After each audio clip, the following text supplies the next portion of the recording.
Hi everyone, welcome to Be Different for Success. Today we'll be talking about 7 effective ways to handle criticism. Criticism is one of those things that could be good or bad depending on how it's given and received it.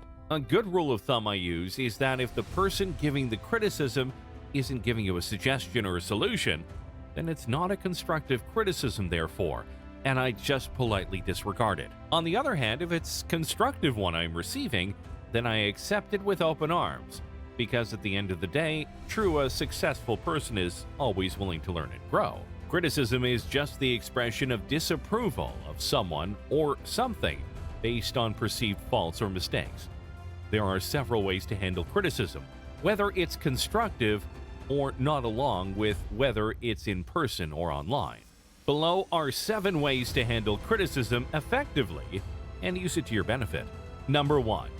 Don't take it personal. Too many times when criticism is given to us, we get defensive because it feels like we're being undermined. Instead of taking it personal, try to listen and understand what has been said, and if it is true and actually makes sense, you can decide for yourself whether you're going to make it useful or not. The fact that someone else doesn't approve or agree with what you're saying or doing doesn't mean that you are wrong and they are right. They just have a different point of view, and that's okay. So don't take it too personal. Number 2, decide if it is helpful. Really try to listen carefully to see what the other person is saying, and if that makes sense, is helpful, and is applicable. Usually when we know that we're getting criticized, our first reaction is to shut the person off. We quickly start thinking of our rebuttal to justify why we're right and they're wrong. Sometimes it's better to just keep it quiet, actively listen, and take notes unless, of course, it's not constructive criticism. Then you treat it like dead weight and let it go. Number 3, assume good intentions. Not everyone has good intentions, but let's assume they do until they prove otherwise. This way it will be easier for you to handle whatever type of criticism comes to your way. Most people who criticize you in person or face-to-face usually do have good intentions, and that is because if they're approaching you, it's probably because they truly want to help you. Criticism that does not have good intention is usually given behind your back, and therefore shouldn't matter to you because it's already behind you. Keep moving forward. Number 4. Own it. Don't be too quick to justify yourself. Our human nature is to respond quickly to prove our point and the reasons why we're right. You're not always going to be right, and when you're not, own up to it, embrace it, and be willing to humbly receive criticism, especially if it's going to help you win. Take notes of what has been said and really see how you can apply it to become a better version of yourself. Number 5, make criticism your fuel. Let's face it, not everyone is going to give you constructive criticism. The reality is that haters are going to hate regardless, and the only thing you need to concern yourself with is not letting their criticism become your kryptonite.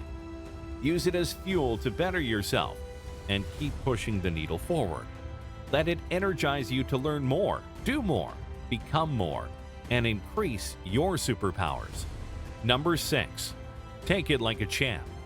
If the criticism is good, great, take it and apply it. If it's not constructive or doesn't serve you, there is no need to overreact. Always remain professional and kindly say something like, "Thank you for your feedback," and keep on moving. There is no need to get sour about it and let it ruin the rest of your day. Remember, you're a champ, so get out there and keep on winning. Number 7, use it as a learning opportunity. Good, constructive feedback is always a great learning opportunity, and so is the bad feedback. Good criticism is usually easy to take it when it's helping you to become a better version of yourself or to level up in a particular area, because the person who gives it to you is sincere about helping you grow and win.